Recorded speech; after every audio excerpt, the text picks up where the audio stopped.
nonstop Vikings talk. It's Purple Daily on Score North and ScoreNorth.com. Purple Daily, presented by Surly Brewing Company. The biggest losers in the NFC North seem to be either the Vikings right now, because presently, as constructed, the Vikings are a competitive team, or the Bears in the next several years because they drafted their franchise quarterback. They're hoping he can basically be their first great quarterback ever in the modern era, the Bears. And listen, if Aaron Rodgers wasn't there, oh my God, in Chicago, they'd be throwing a party in the streets, but he is coming back. What does that mean? Well,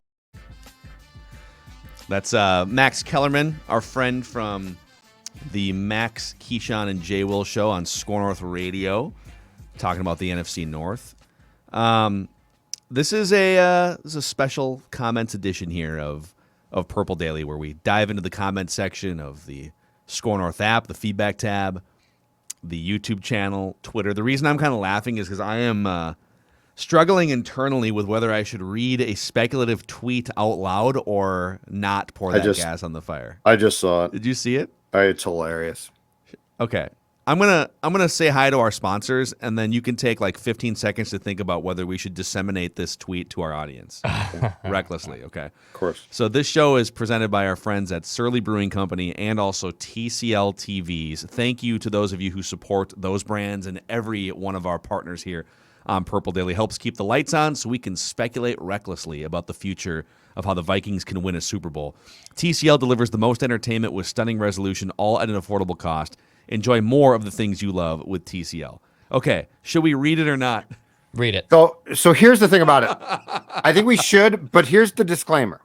Okay, first of all, this person has approximately 650 Twitter followers. So it's low, I'm not sure about it. But the second part is the handle. His Bad Boy of Scoops. Bad Boy of Scoops. So that's the Bad Boy of Scoops. He's got a ton of stuff here, like from around, and it all could be made up potentially from around the National Football League. But I think it's our job, our instructions to the jury from the bench, to me, are this: grain of salt. So we are going to introduce into evidence Bad Boy of Scoops tweet, but keep in mind, this is just us putting it out there for you. Use your discretion here. We are not to be held responsible for whatever happens after we send. We're not claiming the scoop. Like we are telling you, members of the Viking jury, here's what is being put out there. This is for entertainment purposes only. I like that. Yeah, all right. The good. Bad Boy of Scoops tweets, speaking with a member of the Vikings front office this morning. This is, as we sit here, this is a Friday. We're doing this a little you're going to probably see this or hear this on a Saturday. Maybe this will already have happened. Or not. I was told, just wait. We are about to blow this whole thing up. Reckless speculation. I don't know what that means. It's possible that things will already have happened by the time people hear this episode. So I guess we'll just leave that there. And we'll get into our first comment here, okay? Bad Boy of Scoops is one of the great handles I've ever seen. It's great. I'm going to tell you that right now. I'm jealous. All right, the first question, you can always hit us up, like I said, the Score North app, the YouTube comment section, Score North TikTok, Instagram, Twitter, Facebook. Multiple people across multiple platforms have asked us. Adam Schefter is reporting that Colin Kaepernick is in the best shape of his life. He wants to play in the NFL. I will add, Kwesi spent some time with the San Francisco 49ers during the Colin Kaepernick era. So I don't know how well they know each other, but he was definitely in the 49ers front office when they had Kaepernick. And multiple people are wondering, would you guys, if you ran the Vikings, or should the Vikings entertain the idea of now 34-year-old Colin Kaepernick? No, because of the age. I just don't see that. Now, if he was 28, absolutely. At least give it some thought, work him out, right? 34, though, skill set was basically one that probably fits a guy in his 20s more so.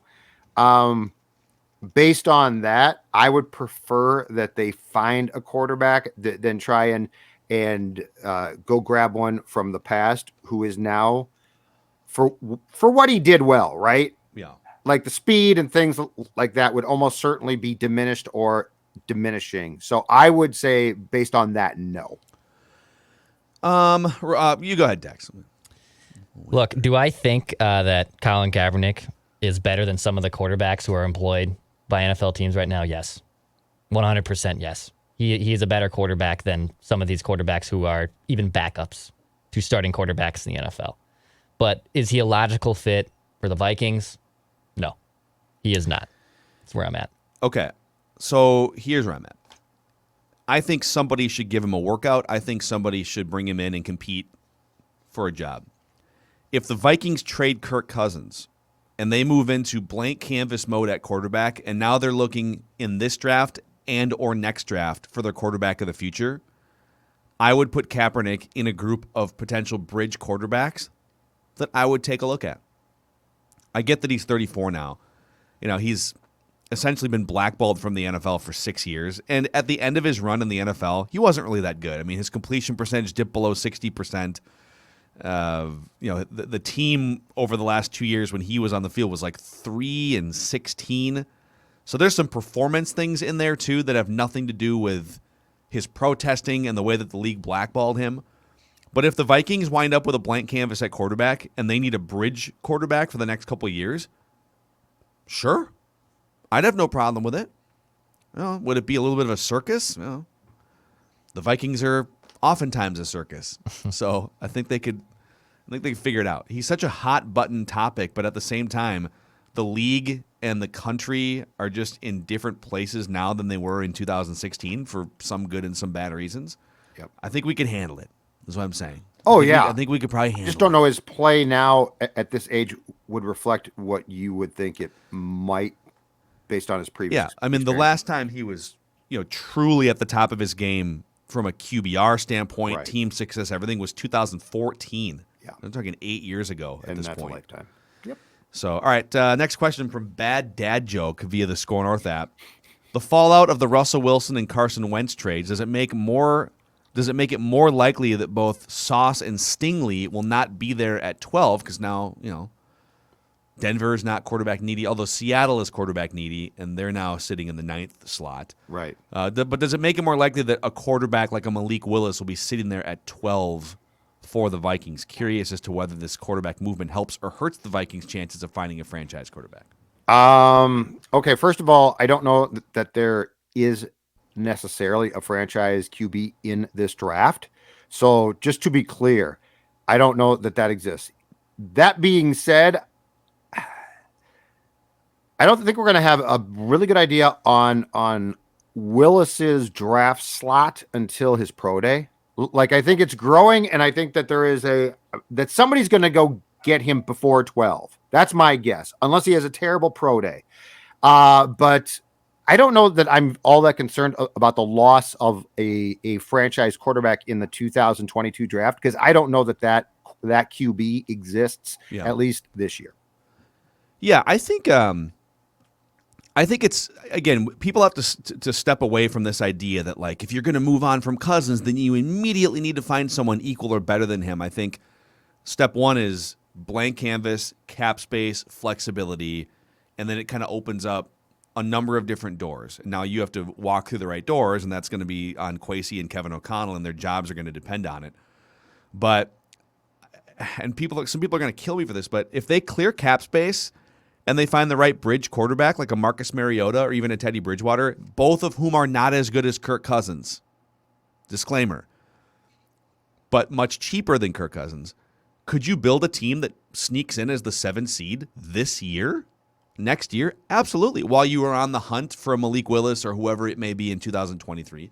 So I'm just like, I'm so interested in the blank canvas aspect of this, whether it's at 12 this year or next year, because I just don't think you can win a Super Bowl paying a good, not great quarterback great money. Like, it's just time and time again we've seen teams hit that glass ceiling. So remove the glass ceiling and then allow yourself to paint starting in a couple weeks here. Or I guess next week. Declan, where are you at? Yeah, I mean, there will be a quarterback there, whether it's Matt Corral. I don't know if Malik Willis will indeed be there at 12. He might be the one I think that does skyrocket. But there'll be a quarterback there. I mean, Mac Jones was there last year, and they opted to trade down. So, yes, there'll be a quarterback there.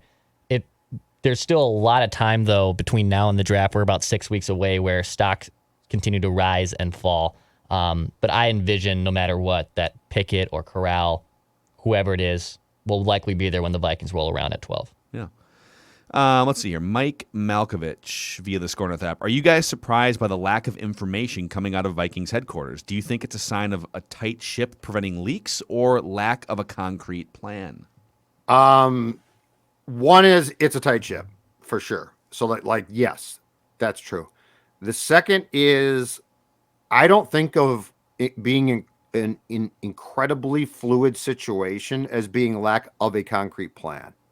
So like I am this is complicated for them. I am loath at this point to like judge them and say, look at what they're not doing. It's too slow. We don't know a thing about them. We don't know what their end game is right now, what their philosophy on roster construction is, right? So I think that this is incredibly fluid. I think they are exploring every option possible, which they absolutely, with a team that has not made the playoffs in back-to-back years and just blew out its coach and GM, should do.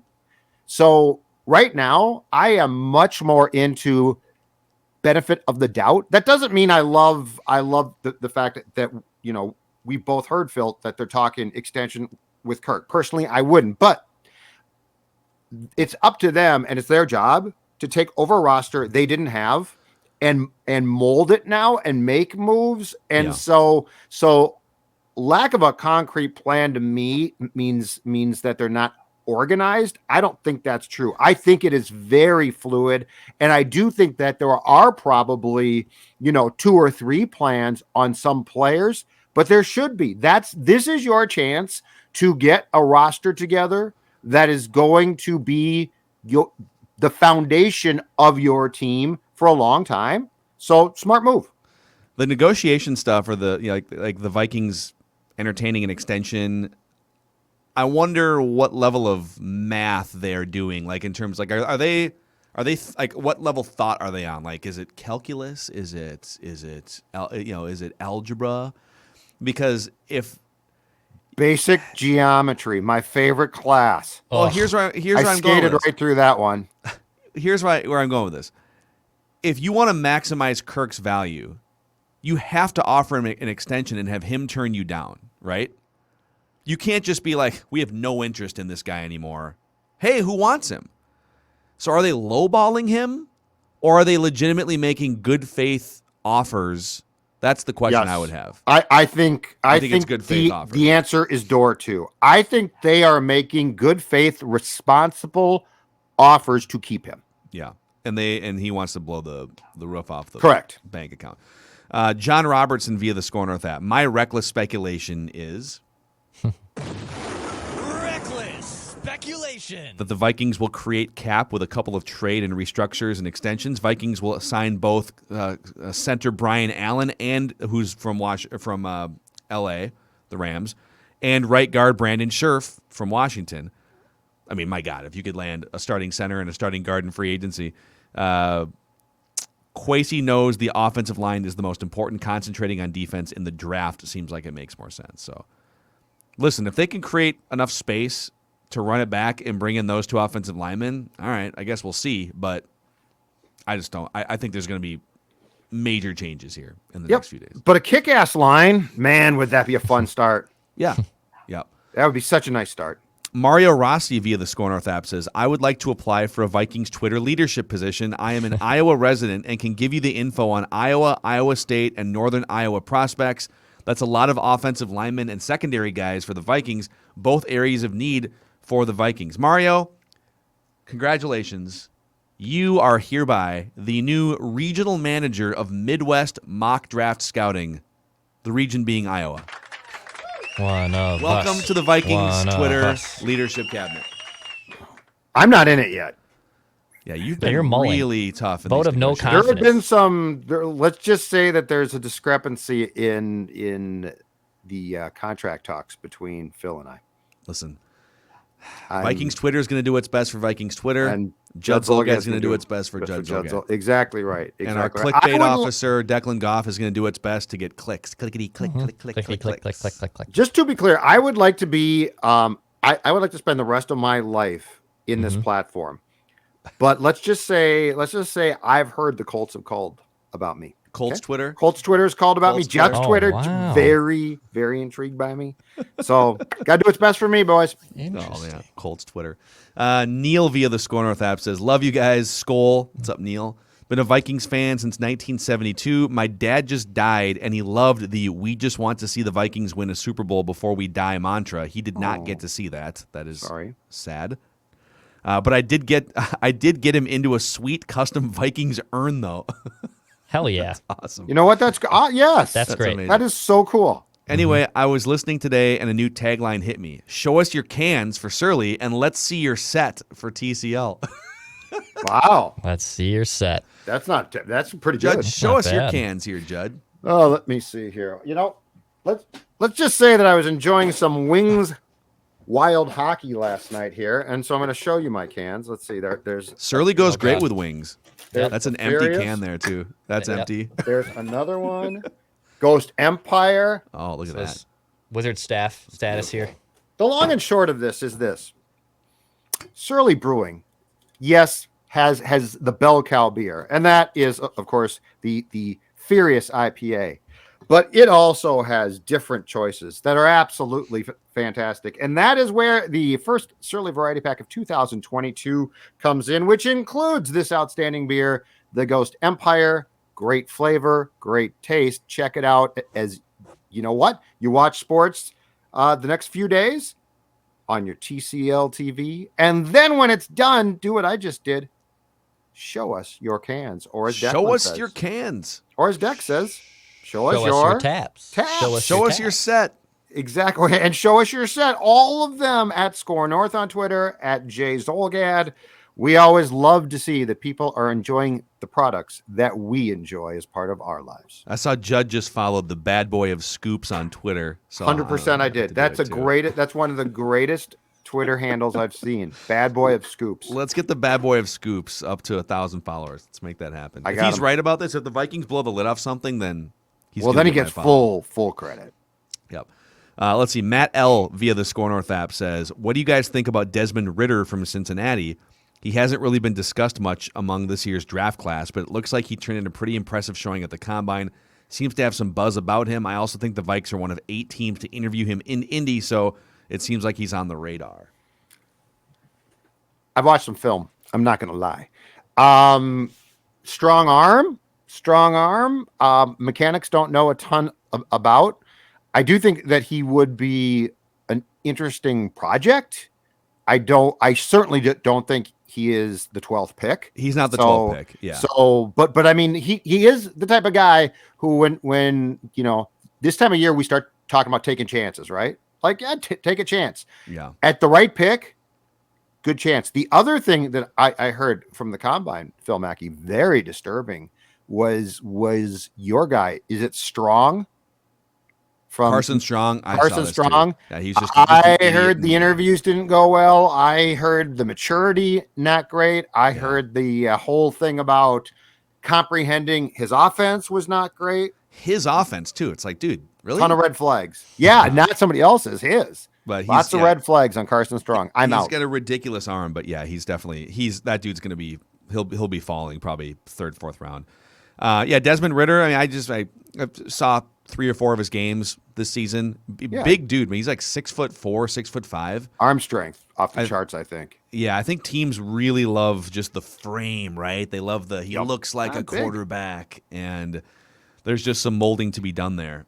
So he took a big he was a 4-year starter. I mean, he literally started like 50 games in college and then took a big step forward as a senior and helped lead Cincinnati to the college football playoff. So, maybe he's not I would not take him with the 12th overall pick.